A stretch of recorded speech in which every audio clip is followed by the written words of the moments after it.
আজ 25শে আগস্ট। বাংলা তথা সারা ভারতবর্ষ প্রতিবাদের উষ্ণতাতে তেতে রয়েছে।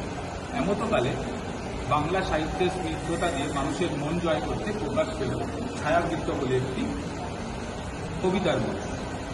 আমরা এখন দাঁড়িয়ে আছি কলকাতার লন্ডনে পশ্চিমবঙ্গ বাংলা একাডেমি।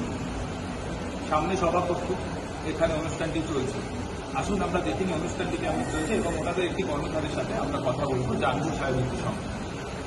এখন পেয়ে গেছি কবি হরিপ বন্দ্যোপাধ্যায়, যিনি ছায়াবৃত্ত সম্পাদক। আসুন ওনার মুখ থেকে কিছু জেনে নিই ছায়াবৃত্ত সম্বন্ধে। আমাদের এই পত্রিকাটি 2003 সালের 25শে নভেম্বর যাত্রা শুরু করে। এই নভেম্বরে ছায়াবৃত্ত 22 বছরে পা দেবে। অনলাইনে একটি পত্রিকা আছে প্রতিদিনের কবিতা বলে, সেটাও এই নভেম্বরে 4 বছরে পা দেবে। এই দীর্ঘ সময় পরিক্রমা করার পর আমাদের মনে হলো যে আমরা একটু প্রকাশনায় আসতে পারি, অন্ততপক্ষে কিছু ভালো বই করার, সেটা কবিতা হতে পারে, উপন্যাস হতে পারে, গল্প হতে পারে, ভ্রমণ হতে পারে। সেরকম কিছু ইচ্ছা নিয়েই আমাদের এই ছায়াবৃত্ত প্রকাশনীর আসা এবং আজকে সেই ছায়াবৃত্ত প্রকাশনীর আত্মপ্রকাশ অনুষ্ঠান বাংলা একাডেমিতে চলছে। আচ্ছা, আপনি বললেন অনলাইন কবিতা যারা দেখতে পায়, মানে চায় আর কি, তারা আমাদের দর্শক কিন্তু বলছেন কীভাবে আপনারা দেখতে পারবেন? অনলাইন আমাদের একটা পেজ আছে, ছায়াবৃত্ত পেজ আছে। এছাড়া ছায়াবৃত্ত প্রোফাইল আছে।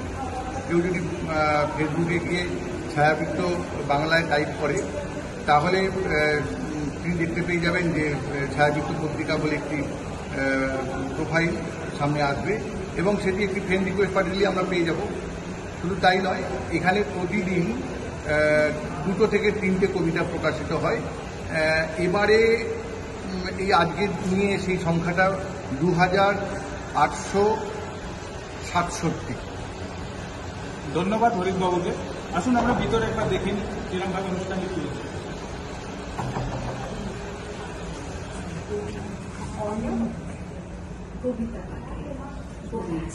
ক্যামেরায় চঞ্চল সরকারের সঙ্গে তাপস চক্রবর্তী, আলিপুর টাইমস, কলকাতা।